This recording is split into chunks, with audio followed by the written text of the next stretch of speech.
दिल्ली हायकोर्टात कन्हैया कुमारच्या जामीन अर्जावरची सुनावणी आता उद्या। कपिल सिब्बल हायकोर्टात मांडणार कन्हैयाची बाजू।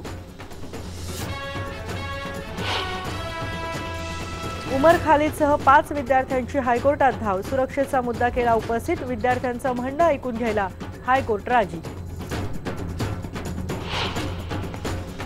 संसदेचं आजपासून अर्थसंकल्पीय अधिवेशन। जेएनयू आणि रोहित वेमुला तसंच जाट आरक्षणावरून विरोधक सरकारला घेरण्याच्या तयारीत।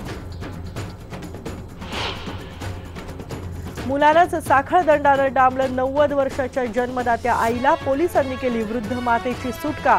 निर्दयी मुलावर गुन्हा दाखल।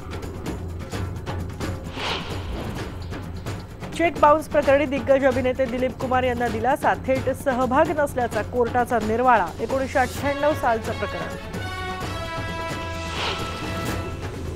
डॉन दाऊद इब्राहिमचा कोकणातला बंगला ग्रामपंचायतीच्या ताब्यात जाणार। 26 फेब्रुवारीला बोलावली ग्रामसभा। मुमके गावातला बंगला 22 वर्षांपासून विना वापर पडून। टाळाखाली शिक्षा भोगणाऱ्या संजय दत्तची गुरुवारी येरवडा जेलमधून सुटका। दत्त कुटुंबियांकडून स्वागताची जोरदार तयारी। 8 महिने आधीच संजय जेलबाहेर। आणि एशिया कप पूर्वीच टीम इंडियाला धक्का।